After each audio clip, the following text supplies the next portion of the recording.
Assalamualaikum warahmatullahi wabarakatuh. Teman-teman kembali ke kanal Padi Sambal ya.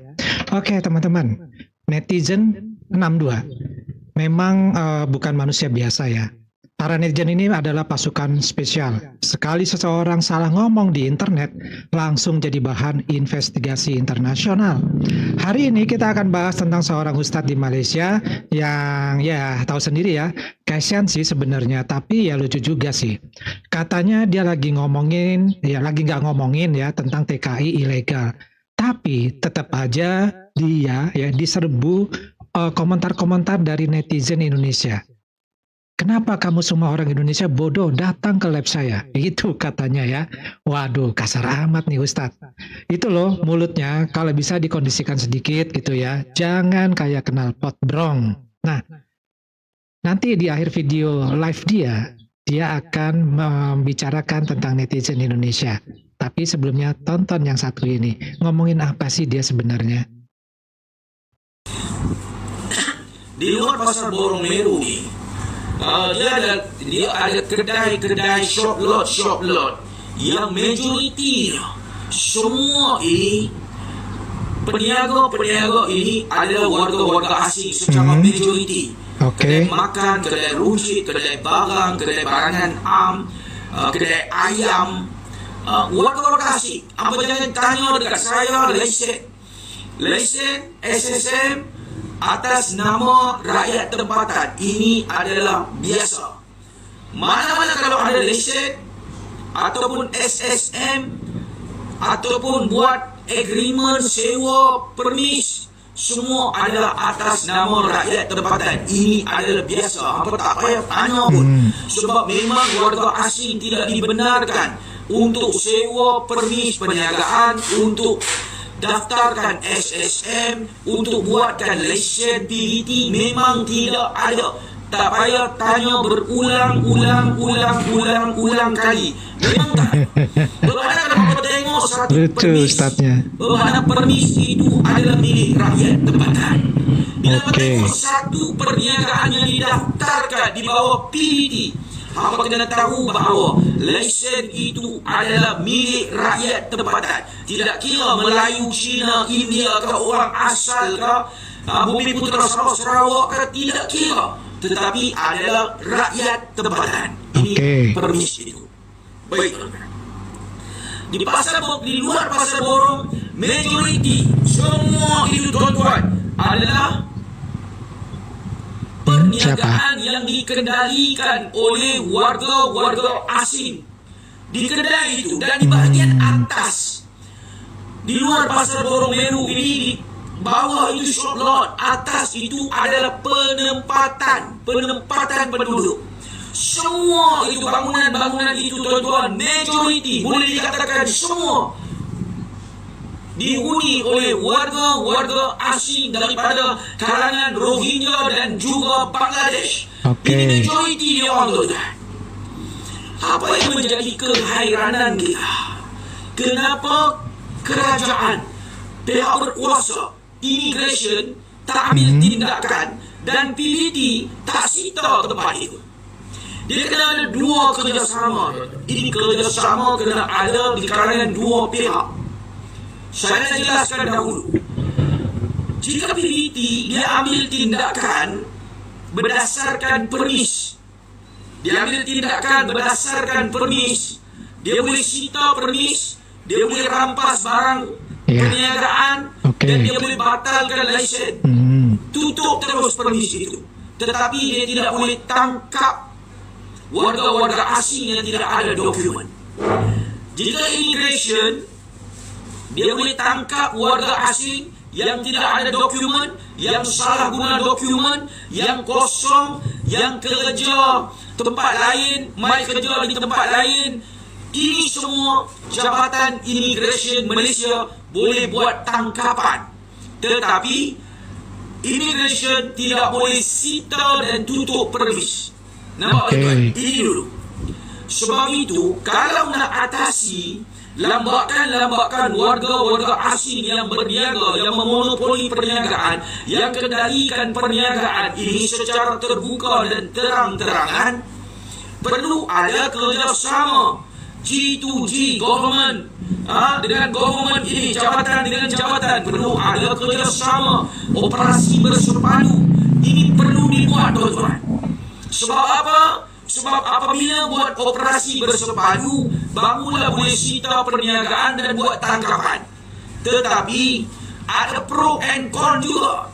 Jika operasi bersepadu ini, maklumat akan bocor. Sebab dia menggabungkan banyak jabatan. Mungkin operasi bersepadu dia akan buat dengan PDRM, dengan Immigration, dengan PDT, dengan KPDNK, dengan Custom, dengan JPJ. Ini operasi-operasi bersepadu ini banyak jabatan yang dia buat. Kemungkinan besar maklumat akan leaking, maklumat akan terbongkar sebelum operasi ini nak dijalankan. Ini tuan-tuan. Ya. Baik. Sepatutnya apabila di kedai-kedai ini ada lambakan warga-warga asing yang memonopoli perniagaan dan di bahagian atas mereka tinggal, Jabatan Immigration boleh pergi buat serbuan bersama dengan PDT. Apabila serbuan ini dibuat, memanglah majoriti semua secara keseluruhan warga asing yang berniaga di dalam permis perniagaan di sekitar pasar Borong Meru ini, tuan-tuan, kosong ataupun salah guna permit. Semua ini boleh ditangkap sebab salah guna permit ataupun kosong. Sebab apa, tuan-tuan, kita kata salah guna permit? Tidak ada permit yang dikeluarkan berniaga di kedai runcit, tuan-tuan. Ini kedai runcit warga Bangladesh tak boleh berniaga, tak ada permit dikeluarkan kedai runcit. Ini Rohingya pelarian. Macam mana dia orang boleh ada permit pergi berniaga di kedai runcit, pergi berniaga di kedai-kedai barangan am? Ini tak ada, tuan-tuan. Ini kosong. Sepatutnya Immigration dah boleh buat tangkapan secara keseluruhan. Saya tak tahu kenapa mereka tidak buat tangkapan. Adakah disebabkan logistik mereka tidak cukup? Adakah disebabkan bahawa depo-depo tahanan Jabatan Immigration Malaysia ini tidak cukup? Ataupun disebabkan mereka tidak mempunyai facilities untuk tahan pendatang-pendatang haram ini? Ataupun mereka tidak ada kenderaan ataupun tak cukup anggota dan pegawai untuk nak buat Ternyata ustaznya nggak tahu juga ya masalah penguat kuasa mempunyai fasilitas apa enggak. Yang perlu jawab. Ini perlu ditanya di Tapi dalam ribet terus di parlimen kepada jalan. Menteri Dalam Negeri. Ini pembangkang di dalam parlimen perlu tanya kenapa tidak ambil tindakan yang tegas. Kenapa hanya tindakan diambil secara berkala mengikut musim? Apabila ada aduan baru tindakan diambil. Ini perlu ditanya kepada Menteri KDN. Adakah di dalam negara kita di Semenanjung khususnya ini ada satu negeri dibuat sebagai pilot project untuk membasmi dan mensifarkan pendatang haram dalam negara kita? Ini menteri perlu jawab. Berapa ramai jumlah pendatang haram dalam negara kita yang sedang berada dan sedang memonopoli ekonomi, perniagaan, pekerjaan dalam negara? Ini perlu ada datanya. Nggak capek tak Ustaz? Ini sebenarnya yang berlaku. Saya nak bagi tahu, tuan-tuan. Dia orang rasa dia orang ni macam terpaling nak jadi hero, terpaling nak jadi presiden pendatang haram. Asal bodoh saja kono, asal bodoh bercakap saja kono. Sebab tu IQ ni terlampau rendah. Saya daripada tadi sampai sekarang saya tak pernah sebut pun pendatang haram ni daripada kono. Saya hanya cakap tentang pendatang haram. Asal bodoh saja kono. Asal naik kotak buka mulut saja kono. Memang IQ bodoh dia orang. Dia orang tak tahu bahasa. Dia tak tahu bahasa, dia lebih baik duduk dia diam. Jangan jadi bodoh. Siapa kono ni nak bahasa? Ini bodoh saja kono. Buka mulut saja bodoh kono. Bodoh kono. Pening betul ya. Pening kan? Ada dah ubat, ada dah celik ni ada jual dah di kedai. Kalau ada jual celik, suruh konoha ni pergi beli kacang celik, kau makan dulu. Baru boleh main sini. Asal bodoh aku. Ya, ini ya teman-teman ya, sudah menyaksikan bagaimana Ustadz Malaysia yang satu ini nggak capek-capeknya ngomong ya di live-nya, di tok-toknya itu ya. Tapi kalau kita coba rewind dulu nih, ini bukan pertama kalinya Ustadz kita ini buka mulut kayak sirine ambulan. Nih dulu dia pernah ngomong kayak gini nih ya, mereka ini macam binatang, kotor, bawa penyakit, dan seterusnya dan seterusnya. Nah loh, mulutnya nih udah lebih panas daripada sambal setan. Dan sekarang dia heran, kenapa orang Indonesia itu masih marah-marah ya? Kok nggak berhenti marahnya gitu? Bro, orang kita itu bisa lupa mantan, tapi nggak bisa lupa yang hina harga diri bangsa kita. Itu yang harus mereka tahu ya. Jadi sampai kapanpun sebutan-sebutan binatang kepada orang Indonesia itu pasti diingat terus. Apalagi para netizen Malaysia selalu komentarnya nggak jauh-jauh dari sebutan kebun binatang ya. Nah sekarang nih tiap dia live komen-komennya ya begitu semua gitu. Orang-orang Indonesia selalu mengomentari sehingga dia ini jadi stres, jadi pening, jadi panik seperti ucapan terakhir di video tadi ya. Nah seperti itulah gambarannya. Sampai-sampai dia bilang orang Konoha IQ-nya bodoh ya, perlu makan obat nih ya. Obat apa tadi dia bilang pakai biji-bijian tadi itu ya. Dan katanya juga orang Konoha itu mau jadi presidennya para pendatang ilegal. Sampai sejauh itu ya. Jadi luar biasa nih ya. Memang netizen kita ini nyerbunya juga nggak tanggung-tanggung begitu. Kapan si Ustadz ini live itu pasti diserbu. Jadi diincar terus, dipantau terus ya. Waduh, sampai bingung nih si Ustadz nih. Ya akhirnya ya si Ustadz ini jelas kehabisan akal dia. Makin lama live, makin naik tensinya. Padahal sebenarnya dia beruntung ya, karena live-nya ini akhirnya kan menjadi viral begitu, karena banyaknya komentar-komentar dari orang Indonesia. Dia selalu bilang nanti ini negara kami, kenapa kamu semua datang ke sini? Itu aja yang disebut-sebut ya.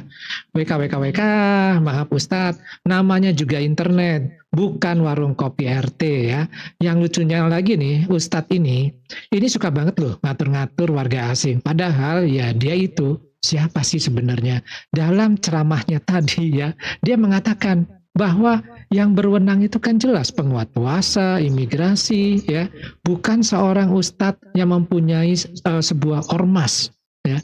Karena ya itu tadi cuap-cuap doang tanpa bisa memberikan semacam solusi. Ya, akhirnya ya begini ya. Diserbu orang Indonesia ngamuk-ngamuk, pening ya, panik. Ya, masalahnya kan dia ini bukan menteri, bukan imigrasi, juga bukan penguat kuasa. Dia kan cuma pemimpin doang, sebuah ormas yang namanya surplus kalau nggak salah ya. Ya, mereka itu defisit kuasa hukum tentunya. Nah, kalau ngelihat orang dagang di pasar, ya tinggal lapor ke penguat kuasa. Bukan malah live sambil nyinyir. Seharusnya begitu sikap yang benar. Apa jangan-jangan Ustadz mau jadi semacam superhero di TikTok? Pahlawan nasionalis live streaming. Nah, Ustadz adalah salah satu hal yang paling dia nggak ngerti adalah bahwa netizen Indonesia kalau sudah tersinggung bukan cuma keyboard warrior, mereka bisa jadi keyboard berani mati loh. Nah, lu hina hari ini diserbu seminggu, lu balas marah makin rame, lu diem pun masih dicari-cari. Itulah ya netizen Indonesia. Bahkan kalau Ustadz lagi bahas ini soal roti canai, pasti ada yang nulis nih, abang roti canainya halal apa haram? Kayak omongan abang soal TKI kah? Nah, jadi begini ya, kalau si Ustadz ini lab, ya boleh ngomel, tapi internet itu kan jejaknya abadi. Hinaan Anda dulu bukan cuma viral, tapi juga jadi momen sejarah buat rakyat Indonesia. Sekarang ya tinggal panen komentar nih orang-orang Indonesia ya. Kalau tak sanggup dikritik ya jangan jadi seleb tiktoker nasionalis setengah mateng. Karma itu nggak selalu datang dari langit. Kadang-kadang datang dari kolom komentar. Oke, terima kasih netizen Indonesia. Kalian garda terdepan digital. Nah, masalah Ustadz gimana? Silakan introspeksi sambil off live dulu. Ya teman-teman, beginilah suasana hati si Ustadz yang sedang gundah gulana karena setiap dia live selalu saja ada orang-orang Indonesia yang masuk ke dalam kotak komentarnya. Ya, dia pusing 7 keliling ya. Padahal dia sedang tidak membicarakan masalah TKI haram. Yang dia bicarakan adalah warga asing yang berdagang yang ada di negara Malaysia. Tidak menyinggung soal Indonesia, tidak menyinggung soal TKI haram Indonesia. Tapi kenapa para netizen Indonesia tetap saja menyerbu kolom komentarnya setiap kali live? Ya, ini keistimewaan netizen Indonesia ya. Jadi ya nikmatin saja. Oke, daripada cukup dulu, kita ketemu lagi di video yang lainnya. Wassalamualaikum warahmatullahi wabarakatuh. Salam.